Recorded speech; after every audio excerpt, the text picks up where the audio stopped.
There's been a lot of concern about this coronavirus and all this political stuff that's been going on here in the United States. And, you know, the questions have been, what kind of an impact is that going to have economically on our markets and on the global economics as a whole?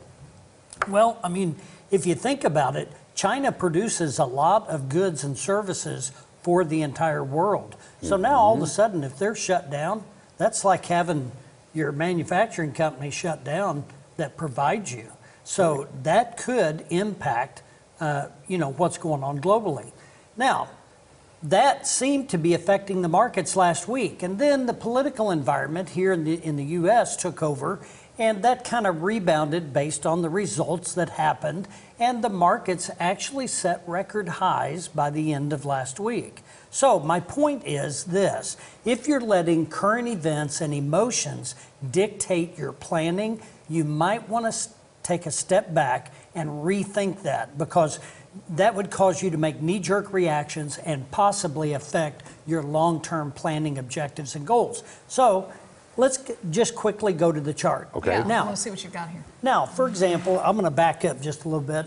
These numbers, 35121, 31211. What's that mean? No idea. All right, that's the last 20 years. Now, if you look at this top part, there have been 5 times the market has went up in the last 20 years. There's been 5 times the market has went down in the last 20 years. So if you are making decisions based off current events and emotion, Yes. you're going to be rattled trying to figure out, what should I do today, tomorrow, this year, next year. You're going to be trying to figure it out. And if you look at it, the longest period of an upswing or a bull market has been a 5-year period from 03 through 07. Now, look at the pattern that we've seen the last few years. Down a year, up a year, down a couple of years, up a couple of years, and it's not been very sustainable. So that causes, I think, a lot of volatility. Now, I got to ask you a question. If you could secure gains and never worry about the downside, that's going to eliminate risk to your portfolio. Sure. It's going to give you security, and it's going to give you opportunity for accumulated growth.